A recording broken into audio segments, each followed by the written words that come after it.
الحمد لله نحمده ونستعينه ونستغفره ونؤمن به ونتوكل عليه ونعوذ بالله من شرور أنفسنا ومن سيئات أعمالنا من يهده الله فلا مضل له ومن يضلله فلا هادي له ونشهد أن لا إله إلا الله وحده لا شريك له ونشهد أن سيدنا ومولانا محمدا عبده ورسوله وصلى الله تعالى عليه وعلى آله وأصحابه أجمعين.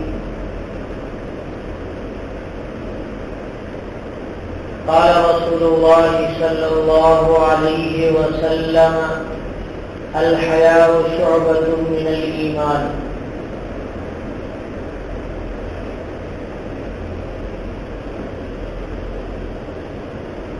ایک شاعر نے ایک بہت ہی عمدہ معرفت کا شعر کہا ہے: در جوانی توبہ کردن شیوے پیغمبری، در جوانی توبہ کردن شیوے پیغمبری، وقت پیری گرگ ظالم می شود پرہیزگار. جوانی کے وقت توبہ کرنا یہ پیغمبران کا طریقہ ہے. بڑھاپے میں تو ظالم بھیڑیا بھی پرہیزگار ہو جاتا ہے. یعنی جب گناہ کرنے کا حوصلہ ہی ٹوٹ گیا تو اب توبہ کر کے وہ کمال حاصل نہیں کر سکتا ہے جو کمال بندے کو جوانی میں توبہ کرنے کی وجہ سے حاصل ہوتا ہے کہ شہوات بھڑک رہی ہیں اور ذہن میں امنگیں ہیں، شیاطین استعمال کر سکتے ہیں اور گناہوں کا داعیہ نفس میں پیدا ہو رہا ہے. نفس امارہ ہے، برائیوں کا بار بار حکم دیتا ہے، اصرار کر کے حکم دیتا ہے کہ برائی کر لو. تو اگر توبہ جوانی میں کی گئی تو یہ توبہ زیادہ طاقتور توبہ ہوگی. اگر بڑھاپے میں توبہ کی گئی تو وہ توبہ بہت طاقتور، بہت زوردار نہیں ہوگی. ایک نابینا ہے اور اس نے بدنگاہی سے توبہ کر لی تو کیا اس کا کمال ہے؟ ایک اپاہج ہے، اس نے گناہ کی طرف چلنے سے توبہ کر لیا تو کیا اس کا کمال ہے؟ ایک انجین ہے اور وہ زنا سے توبہ کر لے رہا ہے تو کیا اس کا کمال ہے؟ کمال تو یہ ہے کہ گناہ پر طاقت ہو، شہوات موجود ہو اور پھر بندہ اللہ تبارک و تعالیٰ کے دربار میں توبہ کر لیتا ہے. جب جوانی کی توبہ ہوتی ہے تو وہ توبہ بہت زیادہ قبول ہوتی ہے.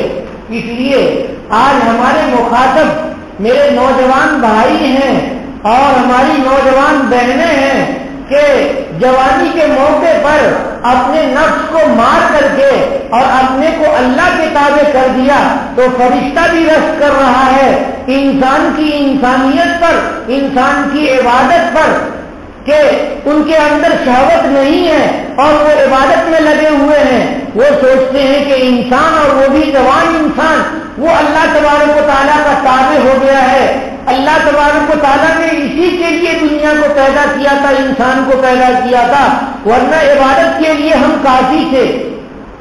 آج کی دنیا نہایت ہی زیادہ بری ہو رہی ہے. کس طرح سے بری ہو رہی ہے؟ ہر طرف سے شہوات انسان کو کھینچ رہے ہیں. آج مومن اور کافر میں فرق نہیں ہے. آج ہمارے نوجوان بچے اور ہماری نوجوان بچیاں یہ غلط کاری میں اپنے اوقات کو صرف کر رہی ہیں. رابطے کے لیے ان کے پاس سیل فون ہے اور اس میں وہ باتیں کر کے اور تعلقات پیدا کر کے اور زنا میں ملوث ہو رہی ہیں اور غلط رشتے ہو رہے ہیں. یہ جو بات ہے، بات کرنے کی وجہ سے نگاہوں سے دیکھنے کا جی چاہے گا، اور جب نگاہ شہوت سے دیکھے گی تو زنا کرنے کا جی چاہے گا.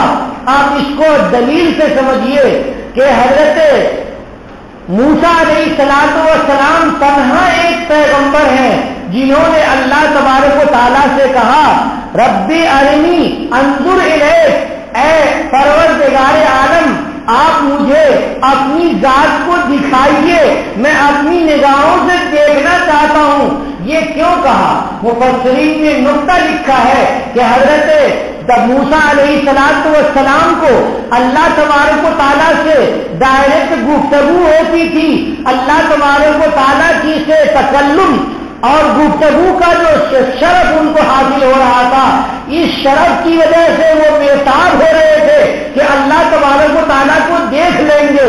لیکن اللہ تبارک و تعالیٰ نے ارشاد فرمایا لن ترانی، تم مجھے نہیں دیکھ سکتے ہو، ولکن انظر الی الجبل، لیکن پہاڑ کی طرف دیکھو. فإن استقر مکانہ فسوف ترانی، اگر وہ پہاڑ اپنی جگہ میں ٹھہرا رہا تو تم مجھے دیکھ سکو گے. فلما تجلی ربہ علی الجبل، جب اللہ تبارک و تعالیٰ کی تجلی پہاڑ پر ہوئی تو پہاڑ اپنی جگہ میں قائم نہیں رہ سکا اور موسیٰ علیہ السلام بے ہوش ہو کر کے گر گئے. اللہ تبارک و تعالیٰ کی تجلی کو جب برداشت نہیں کر سکے تو اللہ تبارک و تعالیٰ کے دیکھنے کو اس دنیا میں کیسے برداشت کر سکتے ہیں؟ اللہ تبارک و تعالیٰ کا دیدار یہ جنت کی سب سے بڑی نعمت ہے، اور یہ نعمت اللہ تبارک و تعالیٰ وہاں عنایت فرمائیں گے. یعنی جنت میں جو سب سے بڑی نعمت ہوگی وہ اللہ تبارک و تعالیٰ کا دیدار ہوگا. جنتی تین قسم کے ہوں گے، تین قسم کے لوگ ہوں گے. ایک تو جنت والے ہوں گے، وہ جائیں گے، وہ کہیں گے کہ اے اللہ میں نے عبادت کی تھی جنت حاصل کرنے کے لیے، تو اللہ تبارک و تعالیٰ کہیں گے کہ اس کو جنت میں پہنچا دو. ایک دوسرا بندہ پہنچے گا، اس کو اللہ تبارک و تعالیٰ کہیں گے کہ کس لیے عبادت کی تھی؟ تو کہا ہے اللہ آپ کے جہنم سے ڈر کی وجہ سے ہم نے عبادت کی تھی. تو اللہ تبارک و تعالیٰ اس بندے کو بھی جنت میں داخل فرما دیں گے. ایک تیسرا بندہ اللہ تبارک و تعالیٰ کے یہاں ہوگا، اللہ تبارک و تعالیٰ پوچھیں گے کہ اے بندے تم نے کس لیے عبادت کی تھی؟ تو وہ بندہ کہے گا کہ اے اللہ آپ کو خوش کرنے کے لیے. تو اللہ تبارک و تعالیٰ فرمائیں گے کہ اے بندہ تو نے جنت حاصل کرنے کے لیے عبادت نہیں کی تھی اور جہنم سے بچنے کے لیے عبادت نہیں کی تھی، تو نے مجھے خوش کرنے کے لیے عبادت کی تھی. تو ہے میرے بندے میں آج تمہیں خوش کر دوں گا. چنانچہ اللہ تبارک و تعالیٰ اپنا دیدار عنایت فرمائیں گے اور وہ بندہ بہت زیادہ خوش ہو جائے گا، بہت زیادہ خوش ہو جائے گا. اللہ تبارک و تعالیٰ کہیں گے یہ تیری جنت ہے، تم جہاں چاہو وہاں رہو، اور یہ تمہارے لیے آرام اور یہ تمہارے لیے راحت، یہ تمہارے بستر، یہ تمہارے کھانے، یہ ساری چیزیں ہیں، تم جہاں چاہو وہاں رہو. تو اللہ تبارک و تعالیٰ کی رضا کے لیے، اللہ تبارک و تعالیٰ کو خوش کرنے کے لیے جو نوجوان عبادت کرتا ہے اور جو نوجوان بچیاں عبادت کرتی ہیں، تو اللہ تبارک و تعالیٰ اس عبادت کو بہت زیادہ قبول فرماتے ہیں. آج ضروری ہے کہ ہم تنہائی میں بھی اللہ تبارک و تعالیٰ سے ایسے ڈریں کہ جیسے ہم دوسروں کے سامنے گناہوں سے پرہیز کرتے ہیں. لیکن یاد رکھیے کہ یہ صفت اس وقت حاصل ہوگی جب اللہ تبارک و تعالیٰ کے دربار میں ہم سجدہ ریز ہوں گے اور اپنے گناہوں کو یاد کر کر کے ہم روئیں گے. تو ہمارا مقام وہ ہو جائے گا کہ ایک مرتبہ ایک علاقے کے لوگ سارے ایک جگہ جمع ہو رہے تھے اور جمع ہو کر کے دعا کر رہے تھے کہ اے اللہ بارش کی کمی ہے، بارش برسا دیجیے، مگر بارش نہیں ہو رہی تھی. کل ہو کر کے پھر سارے کے سارے لوگ وہاں پر موجود ہو گئے اور سب نے اللہ تبارک و تعالیٰ سے رو رو کر کے دعا کی اے اللہ بارش عنایت فرمائیے. بارش نہیں ہوئی. پھر سارے لوگ اکٹھا ہوئے کہ بارش تو ہم صرف اللہ تبارک و تعالیٰ سے ہی مانگ سکتے ہیں، ہم میں جتنے لوگ گنہگار ہیں وہ سارے کے سارے لوگ اپنے گناہوں سے توبہ کریں اور اللہ تبارک و تعالیٰ سے بارش مانگیں۔ چنانچہ سارے لوگ اکٹھا ہو گئے اور بارش نہیں ہو رہی تھی تو ایک راستہ چلتا ہوا نوجوان آ رہا تھا، وہ اونٹ پر سے اتر گیا اور دیکھا کہ لوگوں کی بھیڑ ہے تو معلوم کرنے کے لیے گیا کہ بھائیوں کیا بات ہے، کیسے آپ لوگ یہاں پر اکٹھا ہیں؟ تو انہوں نے ماجرا بتایا کہ یہاں پر بارش کے لیے ہم دعا کرنے کے لیے آئے ہیں اور بارش نہیں ہو رہی ہے، کئی دن سے ہم لوگ پریشان ہیں۔ تو اس نے کہا کہ اچھا ٹھیک ہے، ابھی میں آتا ہوں۔ وہ اپنی سواری کے پاس گیا اور اونٹ کے پاس گیا اور وہاں تھوڑی دیر رک کر کے ابھی واپس نہیں آیا ہے کہ زوردار بارش ہو گئی، بہت زیادہ بارش ہوئی۔ تو لوگوں نے اس نوجوان کو پکڑ لیا کہ اے نوجوان، تو کیا عبادت کرتا ہے؟ تو کون ہے؟ تو نے کس ادا سے اللہ تبارک و تعالیٰ سے بارش کے لیے دعا کر دی کہ اللہ تبارک و تعالیٰ نے آسمان سے موسلادھار بارش ہمیں عنایت فرما دی؟ وہ نوجوان، اس نوجوان نے کہا نہیں، میرے اندر تو بہت زیادہ خوبی نہیں ہے، یہ جو سواری ہے اس سواری میں میری والدہ بیٹھی ہے، یہ میری والدہ نہایت پارسا عورت ہے، انہوں نے کبھی گناہ کو سوچا بھی نہیں، ان سے کبھی کوئی گناہ ہوا نہیں، توبہ اور استغفار میں رہتی ہیں، ذکر اور اذکار میں رہتی ہیں۔ تو میں ان کے قریب گیا اور ان کی چادر میں نے پکڑی اور میں نے کہا اے باری تعالیٰ، میں اس پاک دامن ماں کی چادر کو پکڑے ہوا ہوں کہ جس نے کوئی گناہ نہیں کیا ہے، اے اللہ میری ماں کی برکت سے ان سارے لوگوں کی دعا کو قبول فرما لیجئے۔ اللہ تبارک و تعالیٰ نے فوراً وہ دعا قبول فرما لی اور بارش ہو گئی۔ تو پاک دامن عورتیں جو ہماری ہوتی ہیں وہ بہت زیادہ پاک دامن ہوتی ہیں، اور جو تھوڑی سی بری ہوتی ہیں، عورت کو اگر بے پردہ کر دیا جائے تو دنیا کی سب سے بری چیز عورت ہے، اور جب تک عورت پردے کے اندر رہتی ہے وہ نہایت ہی پارسا ہے۔ آپ کے علاقے کا حال، آپ کے قصبے کا حال تو ماشاءاللہ بہت اچھا ہے، دوسرے علاقوں میں مسلمان لڑکیاں، مسلمان عورتیں بے پردہ بھی نظر آتی ہیں، مگر ماشاءاللہ آپ کے یہاں بے پردہ عورتیں نہیں نظر آتی ہیں اور ہر ایک نقاب میں نظر آتی ہیں۔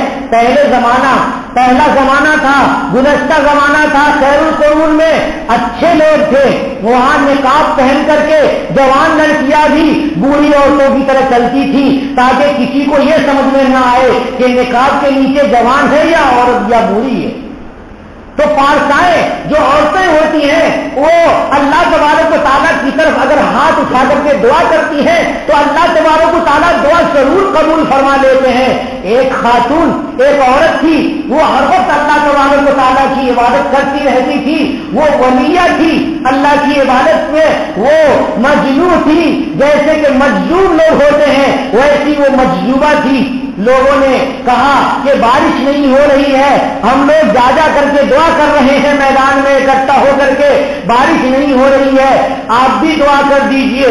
تو اس نے سوچا، کہا اچھا بارش چاہیے؟ تو کہا ہاں، باہر میدان میں صحن میں چبوترا تھا جس پہ بیٹھ کر کے وہ تسبیحات پڑھا کرتی تھی، تلاوت کیا کرتی تھی، اللہ سے عرض و نیاز کیا کرتی تھی۔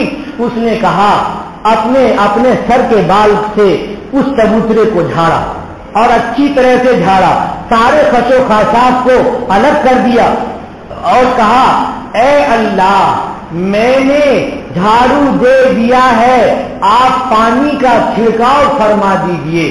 اللہ تبارک و تعالیٰ کو ان کی ادا پسند آئی اور دعا قبول ہو گئی اور فوراً ہی بارش ہوئی اور وہ چبوترا خوب اچھی طرح سے بھیگ گیا۔ یہ جو پارسا عورتیں ہوتی ہیں وہ اسی ادا کی ہوتی ہیں۔ حضرت رابعہ بصریہ رضی اللہ رحمت اللہ علیہا کے بارے میں آپ نے سنا ہوگا کہ حسن بصری رحمت اللہ علیہ کے زمانے میں حضرت رابعہ بصریہ دونوں بصرہ کے رہنے والے، ایک اللہ کے ولی بزرگ مرد ہیں اور ایک اللہ کی ولیہ یہ خاتون ہیں۔ انہوں نے لکھا ہے، ان کی سوانے میں لکھا ہوا ہے، بڑی قیمتی بات ہے، چھوٹا سا جملہ لیکن اس کو پڑھ کر کے رونگٹے کھڑے ہو جاتے ہیں۔ انہوں نے لکھا ہے کہ اپنے گناہوں کو اسی طرح سے، اپنی نیکیوں کو اسی طرح سے چھپاؤ جیسے اپنے گناہوں کو چھپاتے ہیں۔